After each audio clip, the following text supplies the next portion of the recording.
What's going on, guys? Jim, the Game Guru. Let's talk about E3 Direct from Nintendo. If you guys are new here, please consider subscribing. I saw a lot of pop-ups yesterday on some of these channels that are saying, "Did Nintendo win the E3?" I don't know. I felt like this Direct, it was okay. I mean, there was definitely some good highlights in it. And then there were just things that I've already seen, things that they've already announced previously. A lot of games that like a lot of the big hitters were announced on previous Direct. Yeah, so when I start seeing some of those pop-ups, I'm like, oh, my eyes just started rolling. I'm like, really? So let's start off with Smash Brothers Tekken. Okay, I mean, I Smash Brothers is an awesome game. It's great for local competitive action. The boards are incredible. I just this character really didn't resonate with me very well. I mean, I think this is going to be a huge hit for people who love Tekken. I do feel like they could have picked better characters out there. So I wasn't really too big of a fan on that. So let's take a look at Life is Strange. Okay, so Life is Strange, I had no idea what this game is about. I liked kind of the lightheartedness of it. The kind of the art style of the game. I can't tell from the trailer whether it's like one of those happy games. 'Cause I've never played it before. Whether it's one of those happy games or mysterious talking about life, and then all of a sudden there's like horror and dread. I can't tell. But that's gonna be one that I'm definitely gonna be looking out for. I'm very curious to see how that game will play and if it's got a great story. Marvel's Guardians of the Galaxy. I thought this one actually looked really, really good. I'm a little worried because it's a superhero game, and whenever there's a superhero game, video games, they're either a complete total train wreck or they could be awesome. So I don't know. This is one I'm definitely be watching for as far as the story, to see if it's cheesy, to see if the gameplay is decent. But as far as visually, I thought it looked pretty decent. Worms Rumble. Okay, Worms Rumble. Wow, this one just, man. I mean, dude, I guess for people like online competitive play, I guess it could be okay. The Worms games in the past have been really good. But there's only one word that I thought that came to my mind as soon as I saw Worms Rumble, and that was next. It's just a game that I'm definitely gonna stay away from. Astria Ascending. Now this one right here really caught my eye. It has that same art style as one of my favorite games, which is Dragon's Crown. Obviously, that's not on the Nintendo Switch. I played that game on the PS Vita. I absolutely love Dragon's Crown. Dragon's Crown is more of a brawler with that same type of the art style that they used in this game. So this game is a little bit more of a turn-based game. It looks like it's more of an RPG. I'm very, very curious. I hope the characters, the story, and the gameplay is really, really solid in this game because I absolutely love the art style. I like the way the characters look in there. 2 Point Campus. This one I really didn't care about too much. I mean, 2 Point Hospital is an amazing game. And 2 Point Hospital on the Switch has a lot of content. And when I see this, I'm just like, how much more of 2 Point can you get? I don't know if this has any correlation with 2 Point Hospital, if it's more of that, or if it's something totally different, a totally different kind of creative builder. But it looks very, very similar. So I guess if you absolutely love 2 Point games, and this is going to be probably a game for you. But for me, I'll probably end up avoiding it. Super Monkey Ball Banana Mania. I love the Super Monkey Ball games are fantastic. They're good because they're simple. They are very simple, action-oriented games, just arcade-like. So if you want a simple arcade game, this one looks like it takes a lot of the older ones and kind of remasters it. I'm curious to see what the price point is going to be. I hope it's not that expensive because that could probably be a killer for it. But if they bring this in at a pretty decent price and you haven't played the older games, then I think this will be probably a good pickup. Mario Party Superstars. Okay, so this one looks pretty solid. I feel like I'm wondering if this is gonna be better than Super Mario Party that was already released on the Switch. I know a lot. There were a lot of comments previously when Super Mario Party released that people said, "Oh, the N64 one was better," or maybe even some of the ones from the GameCube. It looks like Nintendo kind of listened to people here and they brought some of the older games back. So I'm really curious to see if this is going to be better than the Super Mario Party that's already on the Switch. I think it's kind of weird though because I feel like this is directly competing against the other Mario Party game.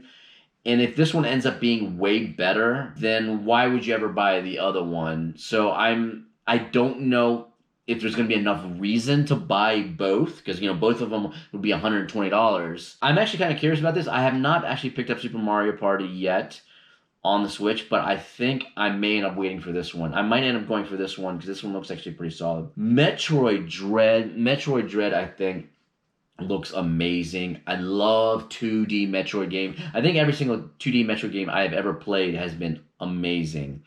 The ones from the Game Boy Advance, the one from the Super Nintendo, the one from the old 8-bit NES, all those 2D Metroid games have been just awesome. Been absolutely awesome.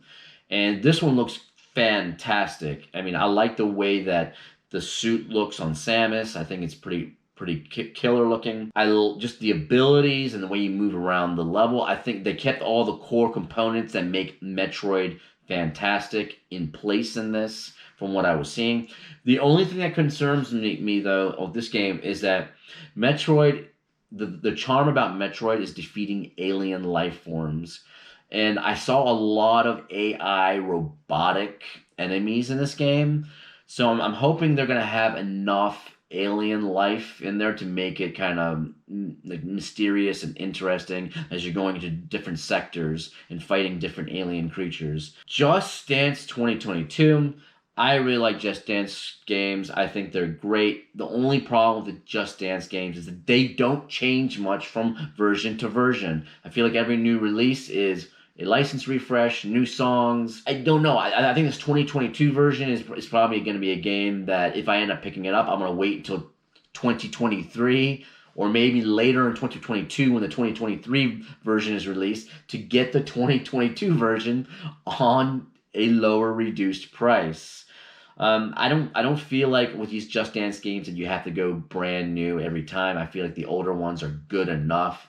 And then just stay a year or two back, so you're not paying the full-blown expensive price for the new one. Cruisin Blast, another racer. The Switch has a ton of racers on the Switch. And this looks like a fun little arcade racer. I'm actually excited for this one. I hope the price is really low. I hope it's about $20. Probably not. They're probably going to try to do something where it's like $50 or something. But if they come at a really low price point, I think this could be something that could be a good time. Dragon Ball Z Kakarot. I think this one is another one of the games that surprised me. I actually feel like this one looks really, really good. It has all of the Dragon Ball Z sagas that are very popular. The Frieza saga, the Cell. I love the Cell saga. I remember watching the anime on that. I like the environments in it when you're flying around, the way the combat is. I'm very, very curious on this one. I can't wait to see how it evolves when it's released. If it's going to be a really good Dragon Ball game, because there's so many Dragon Ball games that have been released over the years. And I'm wondering if this is going to be a good one or if it's going to be one of those train wrecks. But yeah, I'm definitely keeping my eye out on that. Mario Golf Super Rush. My God, this is a must-buy for me. I am already pre-ordering it. I think this was the show stealer on the previous Direct in February. I thought it was definitely hands down one of the best games on there. I like the modes that they've showed on here.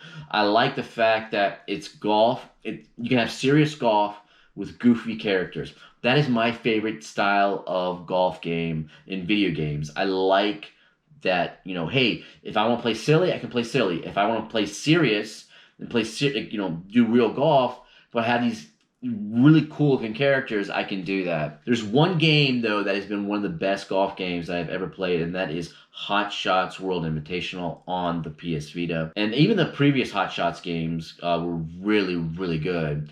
So I'm curious to see, I'm really, really curious to see, when I'm finally able to play this game, I'm curious to see if it's going to be able to beat Hot Shots World Invitational, because that one is just an amazing golf game. So yeah, I am super pumped for Mario Golf Super Rush. Monster Hunter Stories 2. I think this one looks like it's got a deep. I mean, from the trailers, it looks like it has a deep story, and I like that.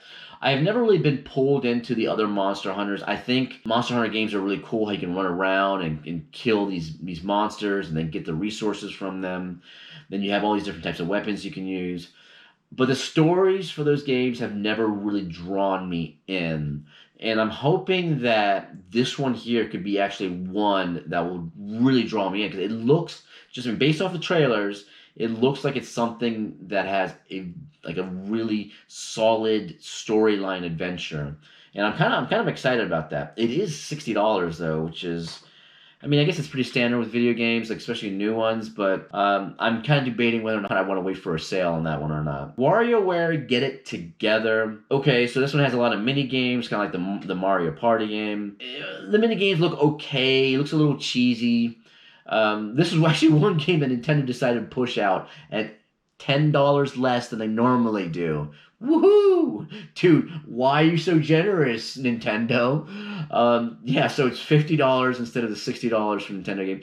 I do like the fact that this one has co-op in it. I'm very curious in the co-op aspect.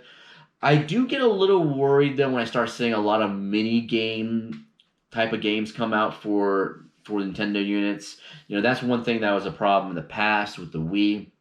And they had a lack of third-party support. Switch definitely has way more third-party support on it, but even though I don't think it's natural support, I feel like the third-party support for the Switch has been very kind of almost forced because the Switch is just an awesome system. Yeah, it's not a powerhouse like some of the other systems are, but just having a hybrid system you can dock and you can also take to go with you, I think it just made a lot of third-party people feel like they have to put their games on there. But the Wii had a big issue where there were just too many gimmicky games. So when I start seeing a lot of these games now coming up in these directs, they have all these mini games, like these little mini party games or whatever, I get worried because I get kind of like that, you know, flashback to the Wii where everyone started complaining about, oh man, gimmicky games, gimmicky games, gimmicky games, gimmicky games. So I hope that doesn't become an issue with the Switch. I don't think it will be. But this Direct had a lot of mini game games. Okay, so Shin Megami Tensei 5. This one, man, I don't know how I feel about this one. I think the protagonist in this game looks badass. I love the way she looks. I like the environment of this alternate Tokyo where it's like post-apocalyptic and there's all these demons. I think some of the demons look kind of cheesy. I'm really curious on the gameplay with this and the story. I think if the story and the gameplay on this is spot on with its current visuals, I think it could be an awesome game. Or this game will be an absolutely horrendous game. I don't think there's any in between with this game. It's either going to be really bad or it's going to be super awesome. I like the fusing of the demons that whenever you get demons in your party. I like when you can fuse them and create other demons. I thought that was really, really cool. I don't like how you catch the demons, or I shouldn't say catch, how you get them into your party. I don't like how you go, like here they are, you get into combat, and then all of a sudden you're like, whoa, can we talk about things? And then there's like some demons that are like, oh yeah, give me some of your life. And then you give me some of your life. Oh, okay, I'll join you now. Or then there's some demons like that must like it hard to get because if you refuse them, they're like, damn, she refused me. I need to be in this party. I don't know. I felt like that was kind of just dumb the way it was implemented. I wish there was a different way of meeting these demonic characters and recruiting them, maybe either catching them or beating them in combat to the point where they can faint or whatever, and then you can somehow talk to them after the fact, or just some other way than just having this awkward like talk in the middle of a battle. It just didn't seem very interesting. Danganronpa Decadence. Okay, so this one, it gives me visual novel vibes, anime visual novel vibes. The part of the game where you go in and you're in the court and you're debating in the court, it just looked kind of lame to me. It did not interest me at all. I was like, oh god. I can't tell if it's good because obviously it's not released yet and I haven't really seen anything on it yet. But just by looking at that trailer in the direct, it just didn't look anything interesting at all. It looked really awful. But the board game version of that game, where they had the board game and you go in there and you have combat and you're fighting, And you know, a lot of the similar characters are. That one actually looked kind of interesting. That one I can get on board with. So I'm kind of curious with the packaging in this game because they said that it was available separately. A lot of the games were available separately. So if the board game one is available separately, I might end up buying that one separately instead of buying the whole entire package. Fatal Frame Maiden of Blackwater. Okay, Fatal Frame Maiden of Blackwater. This one gave me Resident Evil vibes. Like just watching it, I was like, oh, that kind of just reminds me of Resident Evil. Just the way going through those scary little houses and wherever. Yeah, it's not like the T virus, and you're not fighting like these mutants and stuff. It's more like ghosts, and you have this camera. It's interesting. It's very just it's unique of having ghosts and cameras, and that's your way of battling them. And the environments don't look too bad. I mean, they're not the craziest high def resolution backgrounds or anything, but it definitely pulled me in. It definitely made me interested, and I am very curious. I think that one's going to depend on the story. If the story is amazing and the ghosts in there and the enemy characters or whatever is in there is amazing, and they actually put that real horror feel to the game, and it's not like when they okay, hey, it's supposed to feel horrific, but when you go in there, you're like, eh. I think all of that depends on the feeling in the game, and I hope they implement that on point. But yeah, that's another one I'm going to be looking out for. I'm definitely interested in that. Doom Eternal Ancient Gods Part 1. This is an expansion, apparently, to the campaign. I love myself some Doom and Doom Eternal. I think they're fantastic games. Great first-person shooter action. It's constant mayhem. Doom Eternal I don't like as much as the first Doom just because of some of I feel like the battles were just a little more overcomplicated with a lot of the crap that you have to use. Ammo is really, really tight, but I do feel like the levels in Doom Eternal are better than the first Doom. But this is more Doom. This is more Doom Eternal. I mean, you can't go wrong with that. Now, I did go on the eShop and look at the price for this. It's $19. Now, that worries me as an expansion to the game because I can't find whether or not it's the hours. How long is that expansion? It doesn't say in the description when you go to it. I mean, I'll have to look it up online to see how detailed and how long this expansion is. I think if it's something that expands the game to like another 10 hours or so, I think it could be worth it for $19. But if it's only like an hour or two of an expansion on the game for $19, that is going to be a killer for me because the game Doom Eternal is already expensive as it is. It's $60, so another $20. Now you're looking at $80 for this expansion. So I'm hoping this expansion has got some meat to it. So some substantial length. Tony Hawk Pro Skater 1 and 2. Wow. I was not expecting this one. I love Pro Skater 2. Pro Skater 2 I think is one of the best skateboarding games ever. I used to play the shit out of that game. And the fact that they've remastered and just kind of redesigned it and stuff is very exciting to me. I cannot wait to purchase this. I am definitely going to purchase this. And it's $40, which is kind of surprising because there's two games for $40. And Activision is a nasty, large corporation that's very greedy. And I'm surprised they didn't make it $60. I'm really surprised. But yeah, I definitely am going to pick that up. I don't know if I'm going to pick that up day one or if I'm going to wait for like maybe like a few months or something. Because I'm kind of curious because there's all these seasonal sales that always happen on the Switch. So I'm kind of curious to see when this releases and if there will be a big holiday somewhere around there where that big mega seasonal Switch sale, because I'm sure that this game will probably be one of the games that will be on that. Strange Brigade, I can't tell with this game. It looked alright. The environments look alright. The gun shooting looked alright. I guess this one depends on the story, depends on what you can do. I don't like the fact that you're in this, you're shooting, and then you go into this puzzle thing, and then you're shooting again on the puzzle. It just seems kind of stupid. I hope there's not a lot of puzzles, because it drives me crazy when some games have too many puzzles. I want it to be more about the action and the adventure of going through there.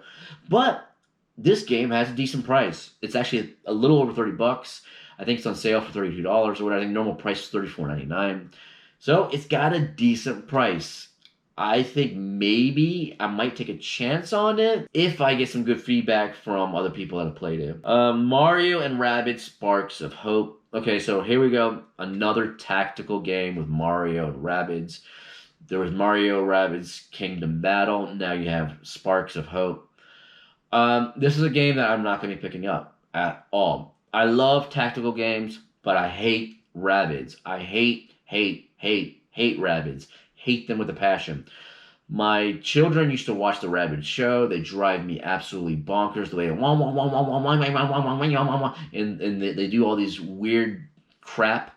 I just I can't stand Rabbids. They drive me insane. So this is one game that I'm going to stay away from. The Kingdom Battle game was good. It was really good, actually. As far as reviews, a lot of people enjoyed it. So I'm hoping that Sparks of Hope would actually fall in line with Kingdom Battle to be just as good. So it looks like it's like a whole new story, and then Mario and his crew are together with the Rabbids. But again, like I said, I don't like Rabbids, so I will be avoiding that game. Advance Wars 1 and 2 Reboot Camp, absolutely awesome. This one I'm really super excited about. And they said, oh, they remade it from the ground up, reimagined. I don't know about how much reimagining, because they already had the base game to go off of. Yeah, they might have reimagined the graphics. They might have reimagined some of the gameplay, maybe. I think they probably took most of the levels and the enemies and everything, all those ideas from the original game. So there was no real, reinvention of that. They just kind of made it bigger and better graphics. I am really excited to get my hands on this one, but the price, I've already seen a price on the eShop, $60. I don't mind paying $60 for a brand new game, but on a remake that, I don't know. I might have to wait for when Nintendo's little magical 33% off sales they have every now and then, and I'm hoping that's going to be on there. I really wish it wasn't $60 though, but no surprise, it's Nintendo. Of course they're gonna do that. Then we got into Zelda stuff, right? We have Hyrule Warriors: Age of Calamity. They have an expansion for that. If you love Hyrule Warriors: Age of Calamity, I don't know why I can't say that word, then this might be a great pickup for you as far as expanding the game. Hey, it gives you more Age of Calamity, right? That game is also local co-op. In case you don't know, it is also local co-op. It's split screen, and it's got the beautiful artwork from Breath of the Wild in that game, and it goes into the story of the previous 100 years, before it all started, before in Breath of the Wild. But yeah, one day I'm going to pick up this game. I just haven't had any really incentive to do so far. Then there was Skyward Sword HD. I never ever played this game on the previous Wii consoles. I think I'm definitely going to get this for the Switch, without a doubt. I'm a little worried about the controls, because they said, you have to use the two Joy-Cons to be able to have seamless gameplay. But then they also have a handheld mode that you can play with the Switch Lite. I'm hoping the handheld mode control style will also work with the Pro Controller, because I will be playing with the Pro Controller on my main TV set. Okay, then there was Breath of the Wild 2. Now, Breath of the Wild 2, I really wasn't surprised with this. It didn't give me the same kind of goosebumps or anything when they first released the first trailer for it on a previous direct. They showed some cool things about going up into the sky. So now you have the overworld, but you can also go up into the sky, into these other upper areas. I think that's really cool. But it's more Breath of the Wild. If you like Breath of the Wild, it's more Breath of the Wild. Expanded, go into other areas, more abilities. There's a little bit of a different look to Link. It looks like he has longer hair. But as far as the art style, everything else, it's all the same as it was in the first game. So I think they teased this game a little too early. If they would have not have shown the trailer before in the previous direct, and then they would have shown that trailer along with the stuff they showed recently in the E3 all together, first time for people to see on this E3 Direct, I think it would have blown people's minds. I kind of know what to expect with Breath of the Wild 2. I'm not really chomping at the bit to get it, because I'm kind of at the point where, okay, when it comes out, it comes out. Whenever it comes out in 2022, it comes out. I'm not really, I don't care because I know what to expect. So when it comes out, I'll be good. But I'm not as excited as I thought I would be for that game. And the last thing is the Game & Watch Zelda console. I think for an emulation device, it's so stupid. I do not like these Game & Watch consoles as, because I mean, if I'm gonna do a retro gaming, I'm not gonna buy that. I'm gonna buy some other emulation console and stick a bunch of ROMs in there and play this. And I know, oh my god, ROMs. Nintendo doesn't like when you say ROMs. But why would I spend that amount of money for something that just has three NES games, or sorry, two NES games, Zelda and Zelda 2. And I can't remember, I think the other one was the Game Boy Zelda game. And then the other one would look like some whack-a-mole thing with Link that looked like you'd play on one of those older video game devices. It's just, I don't know.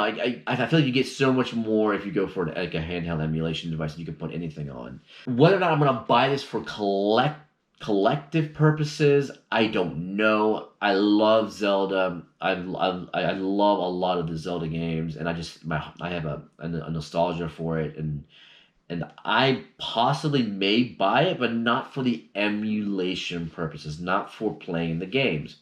Just as a collector, I'm just gonna I'll probably literally just throw it somewhere and just leave it there and say, "Hey, I bought this, I got it, okay." Or I can just set it up as a clock, and I think the clock functionality is pretty cool.